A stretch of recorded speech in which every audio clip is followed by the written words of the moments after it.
হাদিসে আছে রমজানের শেষ 10 দিনে তোমরা কদর রাত তালাশ করো। বুখারী শরীফ হাদিস নম্বর 2020, মুসলিম শরীফ হাদিস নম্বর 1169।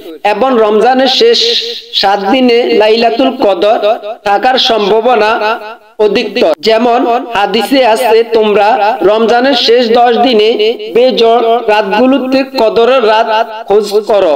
বুখারী শরীফ হাদিস নম্বর 2017। অধিকতর সম্ভাবনার দিক দিয়ে প্রথম হলো রমজান মাসে 27 তারিখ, দ্বিতীয় হলো 25 তারিখ, তৃতীয় হলো 29 তারিখ, চতুর্থ হলো 21 তারিখ, পঞ্চম হলো 23 তারিখ। আল্লাহ রাব্বুল আলামিন এই রাতকে গোপন রেখেছে আমাদের উপর রহম করে তিনি দেখতে চান এর বরকত ও ফজিলত লাভের জন্য কে কত প্রচেষ্টা চালাতে পারে। লাইলাতুল কদর আমাদের কর্তব্য হলো বেশি বেশি নিজের জন্য, আত্মীয় স্বজনদের জন্য দোয়া করলে আল্লাহ তাআলা কবুল করেন। সুবহানাল্লাহ। কদরের ফজিলত পাওয়ার উদ্দেশ্য কিছু নফল ইবাদত করা, নফল নামাজ আদায় করা, কোরআন তেলাওয়াত করা, তাসবিহ তাহলিল পাঠ করা কর্তব্য। 2 রাকাত করে নফল নিয়ত করে যে কোনো সূরা ফাতিহার সঙ্গে মিলিয়ে নামাজ পড়া যাবে, তাতে কোনো অসুবিধা নেই। উত্তম হলো নফল নামাজ ধীরে সুস্থে লম্বা লম্বা করতে কেরাত দিয়ে পড়া এবং ধীরে স্থির রুকু সিজদা আদায় করা। লাইলাতুল কদর হলো বছরের শ্রেষ্ঠ রাত। এই রাতে শ্রেষ্ঠ দোয়া হলো ক্ষমা চাওয়ার দোয়া। এই রাতে মহানবী সাল্লাল্লাহু আলাইহি ওয়াসাল্লাম ক্ষমা চাওয়া দোয়া শিক্ষা দিলেন যে তুমি আল্লাহর নিকট ক্ষমা চাও, ক্ষমা পাওয়ার জন্য দোয়া করো।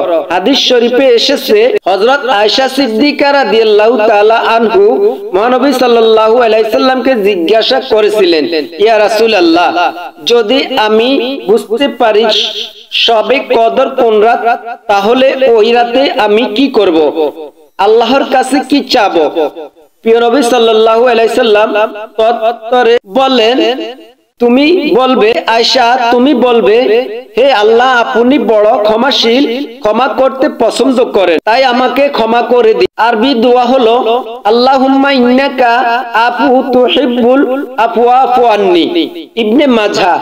যদি কেউ জীবনে অনেক কিছু পায় কিন্তু ক্ষমা না পায় তাহলে তার জীবন ব্যর্থ। তাই এই রাতে অন্তরকে নরম করে চোখের পানি ছেড়ে দিয়ে আল্লাহর নিকট ক্ষমা চাইতে হবে। তবে মনে রাখতে হবে যে আল্লাহর নিকট ক্ষমা চাওয়ার পূর্বে খাঁটি দিলে তওবা আস্তাগফিরুল্লাহ করতে হয়। খাঁটি তওবার 4টি শর্ত: পূর্বের গুনাহ থেকে ফিরে আসা এবং গুনাহ ছেড়ে দিতে হবে।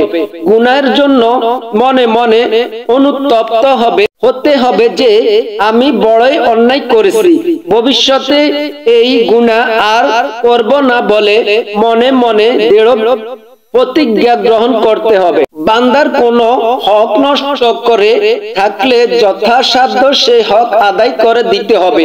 এই রাতে আরেকটি আমল ফুকাহায়ে কেরামগণ বলেছেন যে এই রাতের ইবাদতের পূর্বে যদি কেউ গোসল করে নিতে পারে তবে সেইটা উত্তম। উক্ত আমলগুলো শুধু 27 রমজান নয়, বরং রমজানের শেষ 10 দিনে প্রত্যেক বেজোড় রাতে সবে কদর তালাশ করতে হবে। এর জন্য মহানবী সাল্লাল্লাহু আলাইহি ওয়াসাল্লাম রমজানের শেষ 10 দিনে ইতিকাফ করতেন। আর উম্মতের জন্য শরীয়তে ইতিকাফের বিধান কিয়ামত পর্যন্ত জারি রেখে গিয়েছেন, যেন তারা ইতিকাফের মাধ্যমে লাইলাতুল কদরের গুরুত্ব দিয়ে প্রত্যেকটি বেজোড় রাতের ইবাদত করতে পারেন।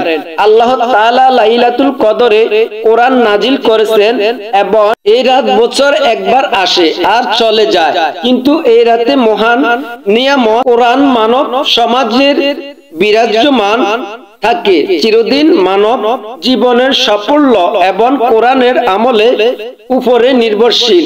এই রাতের মর্যাদা মূল্যায়ন তত যথাযথ হবে যখন আমরা কোরআনের নির্দেশিত পথে চলব আর কোরআনে মহানবী হযরত মুহাম্মদ মুস্তাফা সাল্লাল্লাহু আলাইহি ওয়াসাল্লাম এর পূর্ণাঙ্গ আনুগত্য করব। এই রাতে সর্বাপেক্ষা মহৎ প্রাপ্তি হলো কোরআনের হক আদায় করা এবং আল্লাহ বান্দাদেরকে নিজেদেরকে কোরআনের প্রতিষ্ঠিত পথে পরিচালিত করার জন্য নিজেদেরকে সর্বদা প্রস্তুত করা। আল্লাহ যেন উম্মতি মুহাম্মাদীকে লাইলাতুল কদর তালাশ করার তৌফিক দান করুন, সেই অনুযায়ী আমল করার তৌফিক অন্যায়তে করুন। আমিন আমিন।